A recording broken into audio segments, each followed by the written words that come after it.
Hi friends, welcome to நல்லதொரு வினை channel. இந்த வீடியோவில் நம்ம வீட்டில் அரைச்சி வச்சுருக்கக்கூடிய குழம்பு மிளகாய் தூளை பயன்படுத்தி ரொம்பவே ஈஸியாக டைப்பாக எப்படியெல்லாம் குழம்பு வைக்கலாம் அப்படின்றத அவங்க கூட ஷேர் பண்ணிக்க போகிறேன். வாங்க இப்போ வீடியோக்குள்ளே போகலாம். ஃபர்ஸ்ட் நம்ம செய்ய போகிறது பச்சை சுண்டக்காய் குழம்பு. 1 கப் அளவுக்கு பச்சை சுண்டக்காவை நல்லா வாஷ் பண்ணிவிட்டு இடிகளில் சேர்த்து லைட்டாக தட்டிட்டு சுண்டைக்காயில் இருக்கிற விதையெல்லாம் வெளியில் வர்ற மாதிரி கையை வச்சு நல்லா பிசைஞ்சு எடுத்து வாஷ் பண்ணி எடுத்துக்கலாம். ஒரு 2-3 தடவை தண்ணியை ஊற்றி நல்லா வாஷ் பண்ணிக்கலாம். குழம்பு செய்கிற வரையிலையும் சுண்டைக்காய் தண்ணியிலே கிடக்கட்டும், அப்போ தான் கருத்து போகாமல் இருக்கும். இந்த மாதிரி நல்லா வாஷ் பண்ணதுக்கப்புறமா நம்ம குழம்பு செய்ய ஆரம்பிச்சிடலாம். ஃபஸ்ட்டு கடாயில் நல்லெண்ணெய் சேர்த்துக்கலாம். எண்ணெய் சூடானதும் தாளிப்புக்காக கொஞ்சமாக கடுகு வெந்தயம் சேர்த்து நல்லா பொரிய விட்டுறலாம். கடுகு வெந்தயமும் நல்லா பொரிஞ்சு வந்ததுக்கு அப்புறமா சின்ன வெங்காயத்தை குட்டி குட்டியாக கட் பண்ணி வச்சுருக்கேன், தேவையான அளவு சேர்த்துக்கலாம். அது கூடவே கொஞ்சமாக பூண்டு பற்கள், ஒரு பச்சை மிளகாய், 2 கொத்து கருவேப்பிலையும் சேர்த்து நல்லா வதக்கி விட்டுறலாம். வெங்காயமும் பூண்டும் நல்லா வதங்கி வந்ததுக்கப்புறமா 3 தக்காளியை கட் பண்ணி வச்சுருக்கேன், அதை சேர்த்துட்டு தக்காளி சீக்கிரம் வதங்கி வர கொஞ்சமாக கல் உப்பையும் சேர்த்து நல்லா வதக்கி விட்டுறலாம். தக்காளி நல்லா மசிஞ்சு வெந்து வரட்டும். தக்காளி நல்லா வதங்கி எண்ணெய் பிரிஞ்சு வந்ததுக்கு அப்புறமா நம்ம க்ளீன் பண்ணி வச்சுருக்கிற சுண்டைக்காவை தண்ணியெல்லாம் வடிச்சிட்டு கடாயில் சேர்த்து நல்லா மிக்ஸ் பண்ணி விட்டுறலாம். நல்லா எண்ணெயிலேயே சுண்டைக்காவை வதக்கிட்டு நம்ம காரக்குழம்பு செய்யும்போது குழம்பு அந்த அளவுக்கு கசப்பு இருக்காது, நல்லாவே டேஸ்ட்டாக இருக்கும். சுண்டைக்காய் எண்ணெயிலேயே ஒரு பாதி அளவு வெந்து வந்ததுக்கு அப்புறமா நம்ம வீட்டில் அரைச்சி வச்சுருக்கக்கூடிய குழம்பு மிளகாய் தூள் உங்களோட காரத்துக்கு தக்கன சேர்த்துக்கலாம். நான் ஒரு 3 ஸ்பூன் அளவுக்கு சேர்த்துருக்கேன். இது கூட ஒரு நெல்லிக்காய் சைஸ் அளவில் புளியும் தண்ணியில் கரைச்சிட்டு சேர்த்துருக்கேன். இப்போ அடுப்பு லோ டு மீடியம் ஃப்ளேம்லேயே வச்சு நம்ம சேர்த்துருக்கக்கூடிய மசாலா புளி கரைசல் 2ஓட பச்சை வாசனையும் போகிற அளவு நல்லா மிக்ஸ் பண்ணி விட்டுக்கலாம். நல்லா இந்த மாதிரி எண்ணெய் பிரிஞ்சு வந்ததுக்கு அப்புறமா ஒரு தடவை மிக்ஸ் பண்ணிவிட்டு குழம்புக்கு தேவையான அளவு தண்ணியும் சேர்த்துக்கலாம். குழம்பு நல்லா தளன்னு கொதித்து நல்லா கெட்டியாகி எண்ணெய் பிரிஞ்சு வந்ததுக்கு அப்புறமா ஒரு தடவை நல்லா மிக்ஸ் பண்ணிவிட்டு இதில் ஒரு 1/2 ஸ்பூன் அளவுக்கு நாட்டு சர்க்கரையை சேர்த்து நல்லா கலந்து விட்டுறலாம். கொஞ்சமாக இனிப்பு சேர்த்து கலந்து விடும்போது நம்ம சேர்த்துருக்கக்கூடிய காரம், புளிப்பு, கசப்பு எல்லாத்தையுமே பேலன்ஸ் பண்ணி ஒரு சூப்பரான டேஸ்ட் நம்மளுக்கு கொடுக்கும். நாட்டு சர்க்கரை சேர்த்து ஒரு 2-3 நிமிஷம் அடுப்பை சிம்மில் வச்சு நல்லா எண்ணெய் பிரிஞ்சு வந்ததுக்கப்புறமா ஸ்டவ் ஆஃப் பண்ணிட்டோம் அப்படின்னா சூப்பரான பச்சை சுண்டைக்காய் காரக்குழம்பு ரெடி ஆயிரும். இதே மாதிரி ட்ரை பண்ணி பாருங்கள். அடுத்த ரெசிபி கொண்டக்கடலை சேர்த்து செய்யக்கூடிய வெண்டைக்காய் புளிக்குழம்பு தான்.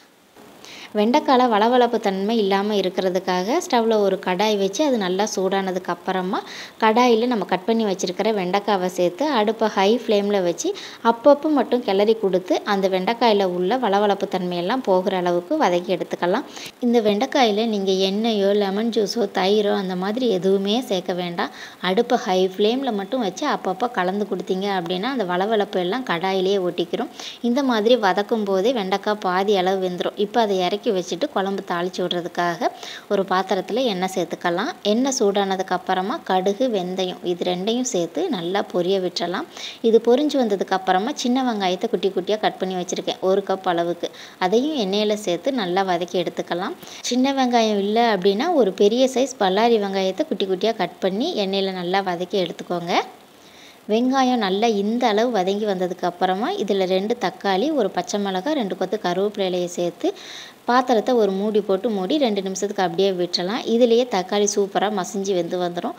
அதுக்கப்புறமா ஒரு கரண்டியை வச்சு நல்லா மிக்ஸ் பண்ணி விட்டுறலாம். தக்காளி நல்லா வதங்கி எண்ணெய் பிரிஞ்சு வந்ததுக்கு அப்புறமா வீட்டில் அரைச்ச குழம்பு மிளகாய் தூள் அதிலேருந்து ஒரு 3 ஸ்பூன் அளவுக்கு மட்டும் சேர்த்துக்கிறேன். உங்ககிட்ட குழம்பு மிளகாய் தூள் இல்லை அப்படின்னா காரத்துக்கு ஏற்ப மிளகாய் தூள், அதில் 2 மடங்கு மல்லித்தூள், கொஞ்சமாக மஞ்சள் தூள் மட்டும் சேர்த்து நல்லா மிக்ஸ் பண்ணி விட்டுருங்க. மசாலாவோட பச்சை வாசனை எல்லாம் போய் எண்ணெய் பிரிஞ்சு வந்ததுக்கு அப்புறமா ஒரு நெல்லிக்காய் சைஸ் அளவில் புளியை தண்ணியில் கரைச்சி வச்சுருக்கேன், அதையும் சேர்த்துட்டு குழம்புக்கு தேவையான அளவு உப்பு சேர்த்து நல்லா மிக்ஸ் பண்ணி விட்டுறலாம். புளியோட பச்சை வாசனை எல்லாம் போய் குழம்பு நல்லா கெட்டியாகி எண்ணெய் பிரிஞ்சு வந்ததுக்கு அப்புறமா நம்ம பாதி அளவு வேக வச்சு வச்சுருக்கிற வெண்டைக்காய், அதே அளவுக்கு வேக வச்சு வச்சுருக்கிற கொண்டக்கடலை, இந்த கொண்டக்கடலையை 8 மணி நேரம் ஊற வச்சு அதுக்கப்புறமா குக்கரில் தனியாக வேக வச்சு வச்சுருக்கேன். ஸோ 2ஐயும் சேர்த்து மசாலாவில் நல்லா மிக்ஸ் ஆகி வர்ற மாதிரி ஒரு தடவை கலந்து விட்டுட்டு குழம்புக்கு தேவையான அளவு தண்ணியை சேர்த்து அடுப்பை மீடியம் ஃப்ளேமில் வச்சு நல்லா கொதிக்க விட்டுறலாம். குழம்பு நல்லா கொதித்து வந்ததுக்கு அப்புறமா நீங்கள் விருப்பப்பட்டீங்க அப்படின்னா கொஞ்சமாக தேங்காய், அப்புறமா அவிச்சு வச்சுருக்கிற கொண்டக்கடலையிலேருந்து ஒரு 10 போல் சேர்த்து நல்லா அரைச்சி குழம்புல சேர்த்துட்டு எக்ஸ்ட்ரா கொஞ்சம் தண்ணி சேர்த்து நல்லா மிக்ஸ் பண்ணிட்டோம் அப்படின்னா குழம்பு நல்லா திக்காக நம்மளுக்கு கிடைக்கும். இதே மெத்தடில் ரொம்ப கொஞ்சமாக மட்டும் தண்ணி சேர்த்து வெண்டைக்காய் பச்சடி மாதிரியும் செய்யலாம். அதுவுமே ரொம்ப சூப்பராக இருக்கும். சாதம், சப்பாத்தி கூடலாம் வச்சு சாப்பிட்றதுக்கு தேங்காய் அரைச்சி ஊற்றுனதுக்கு அப்புறமா அடுப்பை மீடியம் ஃப்ளேம்லேயே வச்சு ஒரு கொதி வரைக்கும் நல்லா கொதிக்க விட்டுறலாம். ஒரு கொதி வந்ததுக்கு அப்புறமா அடுப்பை 2-3 நிமிஷம் சிம்மில் வச்சுட்டோம் அப்படின்னா சூப்பராக எண்ணெய் பிரிஞ்சு குழம்பு நம்மளுக்கு ரெடி ஆயிரும். அடுத்த ரெசிபி சிக்கன் குழம்பு எப்படி பண்ணுறதுன்னு பார்க்கலாம். ஃபஸ்ட்டு ஸ்டவ்வில் ஒரு பாத்திரம் வச்சுட்டு அதில் நல்லெண்ணெய் சேர்த்துக்கலாம். எண்ணெய் சூடானதும் பட்டை, கிராம்பு, ஏலக்காய், பிரிஞ்சி இலை, கொஞ்சமாக கல்பாசி சேர்த்து நல்லா பொரிஞ்சதுக்கு அப்புறமா 1 கப் அளவுக்கு சின்ன வெங்காயத்தை கட் பண்ணி வச்சுருக்கேன். ஸோ அதையும் சேர்த்து நல்லா வதக்கி விட்டுக்கலாம். சின்ன வெங்காயம் இல்லை அப்படின்னா நீங்கள் பெரிய வெங்காயம் கூட 2 சேர்த்துக்கோங்க. வெங்காயம் நல்லா இந்த அளவு வதங்கி வந்ததும் ஒரு பெரிய சைஸ் தக்காளி, 1 ஸ்பூன் அளவு இஞ்சி பூண்டு பேஸ்ட்டு சேர்த்து நல்லா வதக்கி விட்டுறலாம். தக்காளி நல்லா வதங்கி இஞ்சி பூண்டு பேஸ்ட்டோட பச்சை வாசனை எல்லாம் போனதுக்கு அப்புறமா வீட்டில் அரைச்ச குழம்பு மிளகாய் தூள் இருக்கும் இல்லையா, அதுலேருந்து ஒரு 3லேருந்து 3.5 ஸ்பூன் அளவுக்கு சேர்த்துக்கலாம்.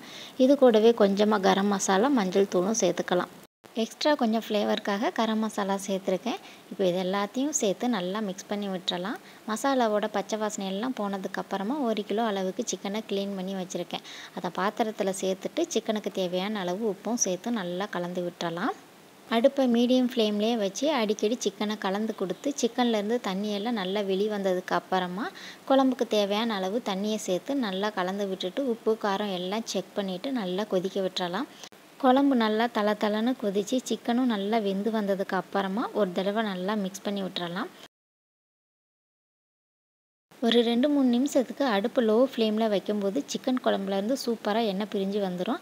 அதுக்கப்புறமா இதில் 2-3 கொத்து கருவேப்பிலை இலை, குட்டி குட்டியாக கட் பண்ணி வச்சுருக்கிற மல்லி இலை, புதினா இலை, அது கூடவே ஒரு பச்சை மிளகாவை லைட்டாக கீறிட்டு சேர்த்துக்கலாம். இப்போ இது எல்லாம் ஒன்று சேர்ந்து வர்ற மாதிரி ஒரு மிக்ஸ் கொடுத்துட்டு மறுபடியும் அடுப்பை சிம்லேயே வைக்கும்போது நல்ல ஒரு ஃப்ளேவரோட சூப்பராக ஒரு சிக்கன் கிரேவி ரொம்பவே சிம்பிளாக ரெடி ஆயிரும். இதே மாதிரி ட்ரை பண்ணி பாருங்கள். அடுத்ததாக பார்க்கக்கூடிய ரெசிபி தட்டைப்பயிறு சேர்த்து செய்யக்கூடிய புளிக்குழம்பு தான். ஊற வச்ச தட்டைப்பயிரை தனியாக குக்கரில் போட்டு வேக வச்சுட்டேன். இப்போ குழம்பு கூட்டி வைக்கிறதுக்கு ஒரு பாத்திரத்தில் ஒரு பெரிய சைஸ் தக்காளி, கொஞ்சமாக கல்லுப்பு சேர்த்து ஃபஸ்ட்டு நல்லா கையால் பிசைஞ்சு எடுத்துக்கலாம். இப்போ இது கூட கொஞ்சமாக சின்ன வெங்காயம், ஒரு பச்சை மிளகாய், தேவையான காய்கறிகள் சேர்த்துக்கலாம். நான் ஒரு முருங்கைக்காய், 2 கத்திரிக்காய், அப்புறமா ஒரு உருளைக்கிழங்கு சேர்த்துருக்கேன். இது கூடவே நம்ம வீட்டில் அரைச்சி வச்சுருக்கக்கூடிய குழம்பு மிளகாய்த்தூள் நம்மளோட காரத்துக்கு தக்கன சேர்த்துக்கலாம். நான் ஒரு 2 ஸ்பூன் அளவுக்கு சேர்த்துக்கிறேன். இது கூட 2 பெரிய பல் பூண்டை லைட்டாக தட்டிட்டு எல்லாத்தையும் நல்லா மிக்ஸ் பண்ணி விட்டுறலாம். இப்போது குழம்புக்கு தேவையான அளவு தண்ணியை சேர்த்து நல்லா கலந்து விட்டுட்டு அடுப்பில் வச்சு நல்லா வேக விட்டுறலாம்.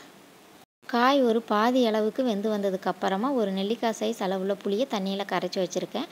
அதையும் வடிகட்டி குழம்புல சேர்த்துட்டு நல்லா மிக்ஸ் பண்ணி விட்டுறலாம். புளி தண்ணி சேர்த்து ஒரு கொதி வந்ததுக்கு அப்புறமா தனியாக வேக வச்சுருக்கிற தட்டைப்பயிரை சேர்த்து நல்லா கலந்து விட்டுக்கலாம். நீங்கள் விருப்பப்பட்டீங்க அப்படின்னா ஒரு சின்ன துண்டு தேங்காய் கூட 5-6 போல் சின்ன வெங்காயத்தை மிக்சர் ஜாரில் சேர்த்து நல்லா மையாக அரைச்சி குழம்புல சேர்த்துட்டு எக்ஸ்ட்ரா கொஞ்சம் தண்ணியும் சேர்த்து நல்லா கலந்து விட்டுறலாம். தேங்காய் சேர்த்ததுக்கு அப்புறமா ஒரு கொதி வந்ததுமே ஸ்டவ் ஆஃப் பண்ணிடலாம். இந்த மாதிரி புளிக்குழம்பை ஃபஸ்ட்டு தாளித்து விட்டு செய்கிறத விட குழம்பெல்லாம் வெந்து வந்ததுக்கு அப்புறமா லாஸ்ட்டாக தாளித்து விடும்போது இன்னுமே நல்லா டேஸ்ட்டாக மணமாக இருக்கும். குழம்பு ரெடி ஆயிடுச்சு. இப்போது தாளிப்புக்காக கடாயில் எண்ணெய் சேர்த்துருக்கேன். எண்ணெய் சூடானதும் கடுகு, வெந்தயம் சேர்த்து நல்லா பொரிய விட்டுட்டு ஒரு 2 சின்ன வெங்காயத்தை குட்டி குட்டியாக கட் பண்ணி வச்சுருக்கேன். அதையும் எண்ணெயில் சேர்த்து நல்லா முருக விட்டுட்டு ஒரு 2 கொத்து கருவேப்பிலை இலையும் சேர்த்து எண்ணெயில் நல்லா பொரிய விட்டுட்டு அதுக்கப்புறமா நம்ம செஞ்சு வச்சுருக்கிற குழம்புல சேர்த்து நல்லா மிக்ஸ் பண்ணிட்டோம் அப்படின்னா சூப்பரான தட்டைப்பயிறு சேர்த்த புளிக்குழம்பு ரெடி ஆயிரும். இது நம்ம வீட்டில் செஞ்ச மசாலா வச்சு செய்யக்கூடிய குழம்பு தான். அடுத்ததாக நம்ம பார்க்கக்கூடிய ரெசிபி பாவற்காய் புளிக்குழம்பு. இது செய்கிறதுக்கு ஸ்டவ்வில் ஒரு பாத்திரம் வச்சு அதை சூடானதும் எண்ணெயை சேர்த்து நல்லா காஞ்சதுக்கு அப்புறமா ஒரு 1/4 கிலோ அளவுக்கு பாவக்காவை நல்லா க்ளீன் பண்ணி ஒரு மீடியம் சைஸில் கட் பண்ணி வச்சுருக்கேன். இதை எண்ணெயிலேயே சேர்த்து ஒரு பாதி அளவு வதங்கி வர்ற வரைக்கும் நல்லா வதக்கி எடுத்துக்கலாம். இந்த மாதிரி பாவக்காவை எண்ணெயிலேயே கொஞ்சம் நேரம் வதக்கிட்டு நம்ம குழம்பு செய்யும்போது பாவக்காய் புளிக்குழம்பு அந்த அளவுக்கு கசப்பாக இருக்காது. லைட்டாக ஒரு கசப்பாக இருக்கும். பட் அதுவுமே நல்ல ஒரு டேஸ்ட்டாக இருக்கும். இந்த மாதிரி வெந்ததுக்கு அப்புறமா பாவக்காயில் உள்ள எண்ணெயெல்லாம் வடிச்சிட்டு பாவக்காவை மட்டும் வெளியே எடுத்துக்கலாம். அடுத்ததாக குழம்பு தாளிச்சு விட அதே எண்ணெயில் கொஞ்சமாக கடுகு, வெந்தயம் சேர்த்து நல்லா பொரிஞ்சதுக்கு அப்புறமா ஒரு 20 பல் பூண்டை தோல் உரித்து வச்சுருக்கேன். அதையும் எண்ணெயில் சேர்த்துட்டு 1 கப் அளவுக்கு சின்ன வெங்காயத்தையும் குட்டி குட்டியாக கட் பண்ணி வச்சுருக்கேன். அதையும் எண்ணெயில் சேர்த்துட்டு 2 கொத்து கருவேப்பிலையும் சேர்த்து நல்லா வதக்கி விட்டுறலாம். வெங்காயம் நல்லா வதங்கி வந்ததுக்கு அப்புறமா இதில் ஒரு 2 மீடியம் சைஸ் தக்காளியை குட்டி குட்டியாக கட் பண்ணி வச்சுருக்கேன். அதையும் சேர்த்துட்டு எக்ஸ்ட்ரா ஒரு பச்சை மிளகாவையும் சேர்த்து ஒரு மூடியை போட்டு மூடி வச்சிடலாம். இந்த மாதிரி மூடி வச்சுட்டு நம்ம தக்காளியை வதக்கும்போது தக்காளி சீக்கிரமாகவே நம்மளுக்கு மசிஞ்சு வெந்து வந்துடும். தக்காளி நல்லா வதங்கி எண்ணெய் பிரிஞ்சு வந்ததுக்கு அப்புறமா வீட்டில் அரைச்ச குழம்பு மிளகாய்த்தூள் ஒரு 3 ஸ்பூன் அளவுக்கு சேர்த்துக்கலாம். இது கூடவே ஒரு நெல்லிக்காய் சைஸ் அளவில் புளியை தண்ணியில் கரைச்சி வச்சுருக்கேன். அதையும் நல்லா வடிகட்டிட்டு சேர்த்து மசாலா அப்புறமா நம்ம சேர்த்துருக்கக்கூடிய புளி தண்ணி ரெண்டோட பச்சை வாசனையும் போகிற அளவு அடுப்பு லோ ஃப்ளேம்லேயே வச்சு நல்லா கலந்து விட்டுறலாம். மசாலா நல்லா எண்ணெய் பிரிஞ்சு வந்ததுக்கு அப்புறமா நம்ம எண்ணெயில் வறுத்து வச்சுருக்கக்கூடிய பாவக்காய், குழம்புக்கு தேவையான அளவு உப்பும் சேர்த்து நல்லா கலந்து விட்டுறலாம். பாவக்காவும் மசாலாவும் நல்லா ஒன்று சேர்ந்து வந்ததுக்கு அப்புறமா இந்த குழம்புக்கு தேவையான அளவு தண்ணியும் சேர்த்து நல்லா கலந்து விட்டுறலாம். அடுத்ததாக குழம்புல உப்பு, காரம், புளிப்பு எல்லாம் சரியாக இருக்கா அப்படின்னு செக் பண்ணிவிட்டு தேவைன்னா இந்த ஸ்டேஜில் சேர்த்து நல்லா கலந்து விட்டுறலாம். குழம்பு நல்லா தளன்னு கொதித்து கெட்டியாகி வந்ததுக்கு அப்புறமா இதில் ஒரு 1/2 ஸ்பூன் அளவுக்கு நாட்டு சர்க்கரையை சேர்த்து நல்லா கலந்துட்டு ஒரு 2-3 நிமிஷம் அடுப்பை சிம்மில் வைக்கும்போது பாவக்காய் புளிக்குழம்பு சூப்பராக ரெடி ஆயிரும். கண்டிப்பாக நாட்டு சர்க்கரை சேர்த்துக்கோங்க. அப்போ தான் அது கசப்பு, புளிப்பு, காரம் எல்லாத்தையுமே பேலன்ஸ் பண்ணி சூப்பராக ஒரு டேஸ்ட் நம்மளுக்கு கொடுக்கும். அடுத்ததாக நம்ம செய்யக்கூடிய ரெசிபி எண்ணெய் கத்திரிக்காய் குழம்பு. இந்த குழம்பு செய்கிறதுக்கு ஒரு 1/4 கிலோ அளவுள்ள குட்டி குட்டி கத்திரிக்காயை நல்லா க்ளீன் பண்ணிவிட்டு தண்ணியில் போட்டு நல்லா கழுவி வச்சுருக்கேன். இப்போது இதை 4 ஒரு கத்தியை வச்சு கீரல் போட்டுட்டு இடையில புழு, பூச்சி எதுவும் இருக்கா அப்படின்னு செக் பண்ணிவிட்டு தனியாக ஒரு பிளேட்டில் எடுத்து வச்சுக்கலாம். குழம்பு செய்கிறதுக்கு ஸ்டவ்வில் ஒரு மண் சட்டி வச்சுருக்கேன். அதில் நல்லெண்ணெய் சேர்த்துட்டு எண்ணெய் ஒரு பாதி அளவு சூடாகி வந்ததுக்கு அப்புறமா நம்ம க்ளீன் பண்ணி கோடு போட்டு வச்சுருக்கிற கத்திரிக்காவை எண்ணெயில் சேர்த்து ஒரு பாதி அளவு வதங்கி வர்ற வரைக்கும் அடுப்பை லோ டு மீடியம் ஃப்ளேம்லேயே வச்சு அடிக்கடி கிளறி கொடுத்து நல்லா வேக வச்சு எடுத்துக்கலாம். இப்போது எண்ணெயெல்லாம் வடிச்சிட்டு கத்திரிக்காயை மட்டும் வெளியே எடுத்து வேறு ஒரு பிளேட்டில் வச்சுக்கலாம். குழம்பு தாளித்து விடுறதுக்கு அதே எண்ணெயில் கொஞ்சமாக வெந்தயம், கடுகு சேர்த்து நல்லா பொரிச்சதுக்கப்புறமா ஒரு 5-6 மிளகும் சேர்த்துக்கோங்க ஒரு ஃப்ளேவருக்காக. வெந்தயம், கடுகு நல்லா வெடித்து வந்ததுக்கு அப்புறமா கட் பண்ணி வச்சுருக்கிற சின்ன வெங்காயம், கொஞ்சமாக பூண்டு பற்கள், 2 கொத்து கருவேப்பிலை இலையை சேர்த்து எண்ணெயிலே நல்லா வதக்கி விட்டுறலாம். வெங்காயம், பூண்டு எல்லாம் நல்லா வதங்கி வந்ததுக்கு அப்புறமா 3 மீடியம் சைஸ் தக்காளியை கட் பண்ணி வச்சுருக்கேன். அதையும் சேர்த்துட்டு தக்காளி சீக்கிரமாக வதங்கி வர்றதுக்காக கொஞ்சமாக உப்பு சேர்த்து நல்லா கலந்து விட்டுறலாம். நாம் சேர்த்துருக்கக்கூடிய தக்காளி நல்லா மசிஞ்சு வெந்து எண்ணெய் பிரிஞ்சு வந்ததுக்கு அப்புறமா ஒரு ஃப்ளேவருக்காக அப்புறமா கலருக்காக ஒரு 1/2 ஸ்பூன் அளவுக்கு மிளகாய்த்தூள், 1 ஸ்பூன் அளவுக்கு மல்லித்தூள், கொஞ்சமாக மஞ்சள் தூள் மட்டும் சேர்த்துக்கலாம்.